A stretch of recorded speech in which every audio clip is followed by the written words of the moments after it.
भाई मेरे हम आपका बता दें कि सऊदी अरब में अगर आदमी बकरी चरावे आवत है और उका पहाड़ी एरिया मिल जात है तो पहाड़ी एरिया मिल जात है तो उका थोड़ा सा ई चीज से आराम रहा है कि यहाँ पहाड़ी एरिया में का हुआ था कि यहाँ रेगिस्तान नहीं रहा है।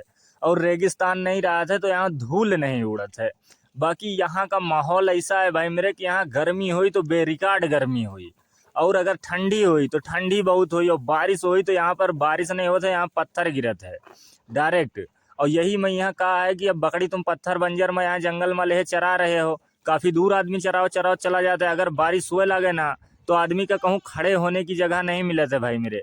ऐसा नहीं है कि वो पहाड़ी एरिया है तो यहाँ पर बहुत आराम है। यहाँ बारिश हुई तो बारिश से परेशान, धूप हुई तो धूप से परेशान, और हवा चली तो यहाँ एकदम गरम गरम हवा चलत है, लूक चलत है। ये सब तकलीफें यहाँ मेरे, चाहे रेगिस्तान हुए या पहाड़ी एरिया हुए, ये बकरी का काम ही ऐसा है कि यहाँ पर बकरी के काम में अगर आई हो तो आपका परेशान होना ही होना है। रेगिस्तान में भी आदमी का अकेले रहना पड़त है, पहाड़ी एरिया में भी आदमी का अकेले ही रहना पड़त है। और बल्कि पहाड़ी एरिया में ज़्यादा ही तकलीफ हुआ था रेगिस्तान से। सिर्फ यहाँ पर एक तकलीफ या नहीं हुआ था कि यहाँ बालू नहीं उड़ा था बस, बाकी यहाँ पर भी साला लूक चलत है एकदम गरम गरम, और रेगिस्तान में भी लूक चलत है।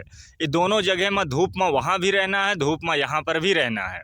और रेगिस्तान में कहा है कि अगर रेगिस्तान है तो वहाँ बकरी ज़्यादा चरावे का नहीं पड़ा था, पूरा दिन नहीं चराना पड़ा था। और ये पहाड़ी एरिया में कहा हुआ था कि ये एरिया में बारिश हुआ करे, तो बारिश हुआ था तो घास जामत है, और घास जामत है तो आदमी का पूरा दिन इमा बकरी चराना पड़त है। ऐसा है जो भेड़ बकरी का काम है भाई मेरे। अगर इनमें ये काम में आई हो तो यूँ समझ लियो रातिब सैलरी जो आपकी रही वो बराबर ही रही। यहाँ पर जो है जो सैलरी 1200 यहाँ दिए थे, 1200 वहाँ दिए थे। का करिए 1200 रियाल सैलरी दे दें, और प्लस वही में का करिए कि कहिए कि खाना खाए ले हो, या फिर अगर तुम तय कर ले हो कि नहीं 1200 हम सैलरी लेवे, खाना हमका तुम दियो तो खाना तुमका दे दी।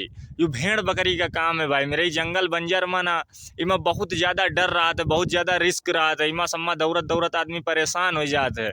और इमा अगर जरा सा भी तुम कहो इधर उधर चूक जाओ, बकरी हेरा जाए ना, पहाड़ी के इधर उधर चली जाए तो कहो सैलरी ना दिए कफिल हड़काई अलग से। ये सब भेड़ बकरी का काम है भाई मेरे। यही के लिए हम आप लोगन का समझावा करी थे कि आप लोग हर एक काम में आओ, लेकिन भेड़ बकरी के काम में ना हो। एरिया भी हुए वो रेगिस्तान हुए या पहाड़ी एरिया हुए। हाँ, अगर बकरी के काम में जाना है, आपका दुबई का वीज़ा मिल जाए तो आप वहाँ चले जाओ। वहाँ आपकी सैलरी बहुत बढ़िया रही और आपका आराम बहुत ज़्यादा रही। वहाँ पर लोग शौक के लिए बकरी पालत हैं, बस धंधा नहीं करते हैं। लेकिन ये सऊदी, रियाद, कुवैत, यहाँ सब कहूँ बकरी का धंधा चला करते हैं भाई मेरे। ये लोग धंधा करते हैं। यहाँ बकरी का काम करे आज हो तो हुलिया टाइट हो जाए।